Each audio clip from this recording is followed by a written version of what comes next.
He laughed at her dirty shoes, but years later, she became the reason he walked proudly again. Catherine sat quietly on a small wooden stool beside her table of shoes, watching people hurry past in the busy streets of Lagos. The air was filled with the noise of honking cars, shouting traders, and the sweet smell of roasted corn. Life at the market was tough, but Catherine had learned how to smile through it all. Her shop was nothing fancy, just a small umbrella and a table where she displayed men's and women's shoes. Some were new, some fairly used, but all neatly arranged. Every day, she polished them till they shone. To her, the shoes were not just business, they were her hope. Catherine had once dreamed of becoming a lawyer. But when her father died suddenly, everything changed. Her mother fell sick, her younger siblings needed school fees, and Catherine became the breadwinner. She tried getting an office job, but with no university degree, nobody wanted her. So she started selling shoes, something most people looked down upon. Still, she worked with pride. Every morning she would wake before sunrise, whisper a prayer, and say,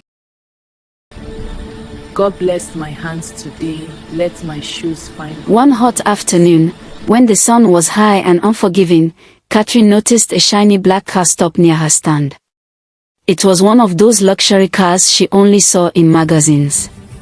The door opened, and a young man stepped out, tall, handsome, dressed in fine clothes, and smelling like imported perfume. He was accompanied by two friends who looked equally rich and proud. The young man looked around the market with disgust. When his eyes landed on Catherine, he chuckled. "Look at this one," he said to his friends, "selling shoes under this hot sun. Can you imagine?" Catherine smiled politely and said, "Good afternoon, sir. Would you like to buy a pair? I have good quality shoes, strong and affordable." He looked at her table and laughed. You think I wear things like this? His friends laughed too. Catherine's heart sank, but she refused to let anger take over. She looked at him and said softly, "Sir, the value of a shoe is not in its price, but in how far it can take you." Whatever, you are wasting your life here. You should look for something better to do. Catherine only smiled. Dust can turn to gold tomorrow, sir. The future is full of surprises. He scoffed, climbed into his car, and drove off. His laughter faded with the sound of the engine, but his words stayed with Catherine all day. That night, she cried quietly in her room. Not because of what he said, but because she wished life had given her more chances. She thought about her father's death, her mother's sickness, and the many dreams she had buried. But then she remembered something her father used to say. "Kathy, life doesn't owe you fairness. It owes you a chance, and you must fight for it." She wiped her tears, knelt by her bed, and prayed again. God, I don't know how please turn my pain into purpose. The next morning, Catherine woke up stronger. She went to the market earlier than usual and decided to make changes. She started saving small amounts every week.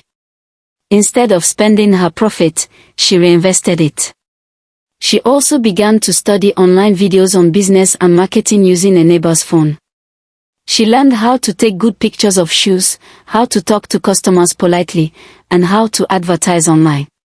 Within months, people from other parts of Lagos started calling her for delivery.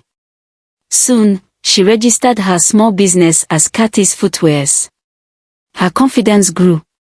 She started printing small flyers, distributing them in offices and churches. She even created a Facebook page, posting motivational quotes with her shoe pictures. People loved her story and began to support her. Step by step, she built her name. 2 years passed. Catherine had moved from the roadside to a small shop in Suralia. Her business now had 3 assistants. She had learned to design her own shoes and partnered with local artisans to make them. Her dream was slowly coming to life. One day, she received a phone call from a man who introduced himself as an event planner. He said a big wedding was coming up, and the groom wanted custom-made shoes for himself and his groomsmen. Catherine smiled. Of course, sir. Can I meet the groom?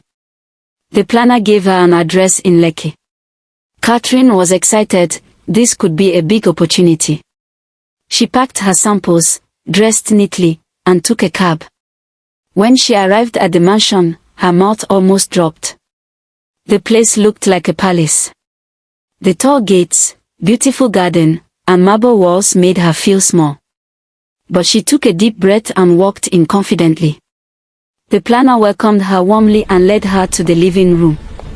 A few minutes later, the groom walked in. The moment Catherine saw him, her hands froze. It was the same man who had mocked her 2 years ago. He looked different now, more mature, but she recognized the proud eyes. For a few seconds, both of them just stared at each other. He was shocked too. You, he said in disbelief. Yes, Catherine replied calmly. Good afternoon, sir. I'm Catherine, the owner of Cathy's Footwears. I came to take your shoe measurement. He swallowed hard, embarrassed. His fiancée entered at that moment and smiled. Honey, she is the one who made those lovely shoes I showed you online. She is very talented.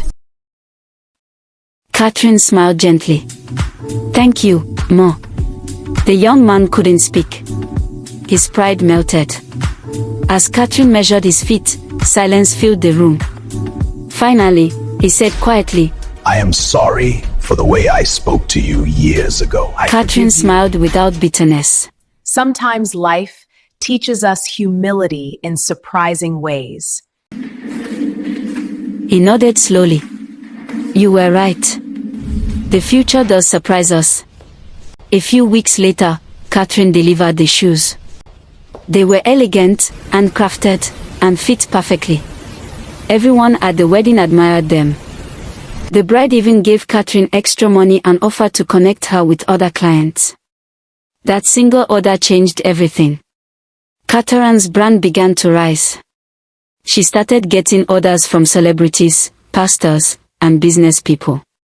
Newspapers wrote about her success story, from roadside seller to shoe designer. She was invited to speak at a youth seminar where she shared her journey. Standing before hundreds of young people, Catherine said, People laughed at me. Some said I was wasting my gnome, but I refused to let shame stop me. If you have a dream, protect it. You don't need a rich back rent or future. Run to make a rich future. You just need faith, hard work, and a kind heart. The audience clapped and cheered. Many were moved to tears.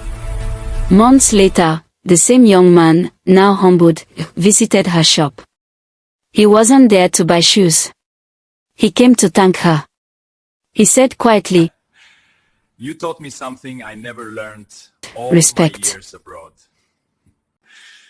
I used to think money make me better than others. Your story changed my view of success. Catherine smiled.